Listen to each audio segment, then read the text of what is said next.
11월 7일 외신 브리핑입니다. 첫 번째 뉴스입니다. 현지 시각으로 어제 미국 중간선거가 시작됐습니다. 다수의 언론들은 하원은 민주당이, 상원은 공화당이 승리할 거라 전망했는데요. 선거가 뉴욕 증시에 미치는 영향도 주목을 받고 있습니다. 외신 보도 살펴보시죠. 워싱턴 포스트는 중간선거 결과로부터 우리가 예상할 수 있는 것들이라는 제목으로 기사를 실었습니다. 보도에 따르면 1946년 이후 지금까지 총 18차례 중간선거가 치러졌는데 뉴욕 증시는 4번 올랐습니다. 특히 S&P 500 지수는 평균 17%의 상승률을 기록했습니다. 그런데 이번에는 장담할 수 없다는 의견이 나오고 있습니다.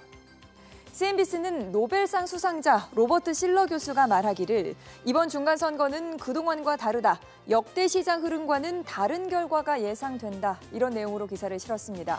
이례적으로 투표율이 높고 극심한 당파적 분열이 전망되면서 시장도 다르게 반응할 거란 얘기겠죠. 전문가의 의견 들어보겠습니다.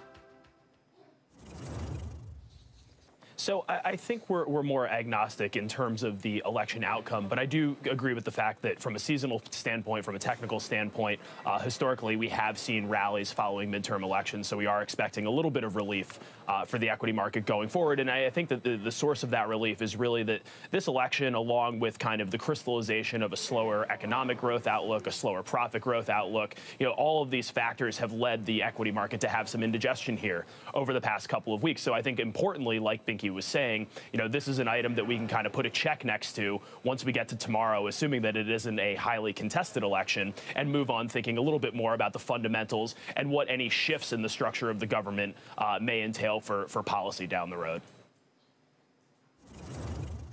두 번째 뉴스입니다. 화면 먼저 보시죠. 조셉 던포드 미 합참의장의 모습입니다.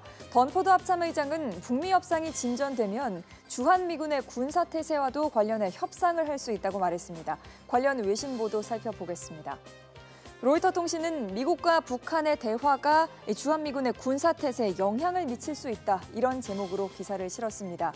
보도에 따르면 던포드 합참의장은 현지 시각으로 5일 우리가 북한과 외교적으로 더 성공할수록 군사적으로는 더 불편해질 것이라고 말했습니다. 이에 주한미군의 감축이나 훈련 중단이 이루어질 수 있다는 전망이 나오고 있는데요.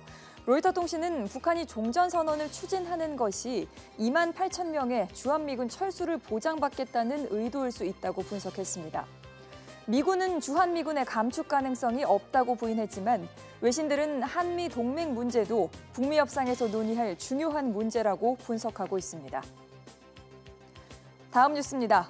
미국이 대이란 제재 복원을 발표하면서 논란이 일고 있습니다. 일각에서는 미국을 비판하는 목소리가 높은데요. 외신들은 이에 대해 어떻게 보도했을까요? 뉴욕포스트는 터키가 미국의 이란 제재를 따르지 않을 거라 위협했다. 이런 제목으로 기사를 실었습니다. 보도에 따르면 에르도안 터키 대통령이 현지 시각으로 어제 미국의 이번 제재는 옳지 않다며 이 제재의 의도는 세계 균형을 깨는 것이다. 이렇게 얘기하면서 미국을 강하게 비판했습니다. 러시아도 마찬가지였는데요. 세르게이 라브로프 러시아 외무장관이 현지 시각으로 어제 미국의 이란 제재 복원은 유엔 안전보장이사회 결의를 위반하는 불법 행위라고 말했습니다.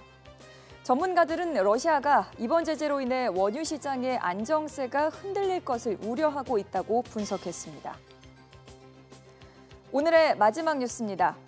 일본이 계속해서 우리 대법원의 강제징용 배상 판결에 대한 비판을 쏟아내고 있죠.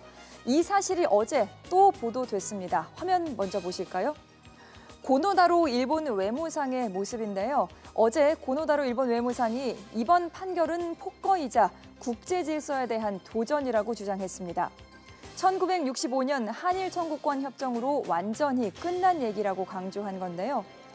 블룸버그 통신은 일본 외무상이 강제징용 업체를 변호했다. 이런 제목으로 기사를 실었습니다. 보도에 따르면 일본 정부는 관련 기업에게 정부와 연대해서 대응하라며 압박을 했고 국제사법재판소에 기소하려는 방안을 적극적으로 검토하고 있는 것으로 알려졌습니다. 지금까지 외신 브리핑이었습니다.